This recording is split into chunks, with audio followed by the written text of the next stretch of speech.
Ողջույն բոլորին, այս վիդեոյում եկենք խոսենք նրա մասին, թե ինչ անել, երբ ձեր մասին խոսում են։ Հոգեթերապիայի մեջ ամենահաճախակի հանդիպող խնդիրներից է, երբ այցելուները բարձրաձայնում են, որ իրենք վախենում են ինչ-ինչ բաներ անել, որովհետև վախենում են, թե ինչպիսի արձագանք դա կգտնի շրջապատի մոտ, ինչ կասեն իրենց մասին եւ ինչ կմտածեն իրենց մասին։ Նախ սկսենք նրանից, որ մենք չենք կարող բոլորին դուր գալ եւ մեր ասածը չի կարող բոլորին դուր գալ։ Նույնիսկ մեկ նախադասությունը, եթե դուք ասեք 5-10 հոգու առջև, մեկ նախադասություն, պարզ նախադասություն, իրանցից յուրաքանչյուրը այդ նախադասությանը ինչ որ կոնտեքստ է տալու։ Այսինքն ամեն մեկը հասկանալու է այդ նախադասությունը ելնելով նրանից, թե ինչ է կատարվում տվյալ պահին իր ներսում, առաջինը, երկրորդը ինչ կրթական բազա ունի ինքը, երրորդը ինչ միջավայրում է բնակվում եւ զարգացել եւ դաստիարակվել, եւ չորրորդը ինչ կրթություն է ինքը ստացել եւ ստանում։ Խոսքը ոչ միայն դիպլոմավորվելու կրթության մասին, այլև ներքին կրթվածության մասին, այսինքն ինչ միջավայրում է ինքը կրթվել եւ այսպես ասած ինչպիսի բովանդակությամբ է ինքը լցված։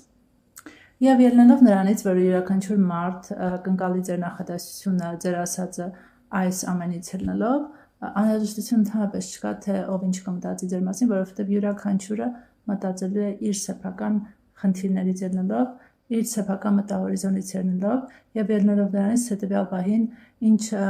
այսպես ասած, ֆոկուսի մեջ է ինքը, հա, եթե օրինակ ինքը ինչ-որ կոնֆլիկտային իրավիճակի մեջ է, ապա ձեր ասածը հավանաբար ինչ-որ ենթատեքստով է ընդունելու։ Եթե ինքը խաղաղության մեջ է, ներքուստ խաղաղ է եւ հարմոնիկ, ապա նույնիսկ ձեր նեգատիվ բացասական որևէ ասած բանը ինքը միևնույն է դրական է ընդունելու, շատ խաղաղ եւ նեյտրալ է ընդունելու, որովհետեւ իր ներսում է այդ խաղաղությունը։ Իսկ եթե իր ներսում ինքը կոնֆլիկտային է, ապա նույնիսկ ամենադրական նախադասությունը ասելուց ինքը դրան ինչ որ պատեքստ է տալու, ինչ որ ենթատեքստ է տալու եւ փորձելու է հասկանալ այդ բարձ նախադասությամբ դուք ինչ նկատի ունեիք,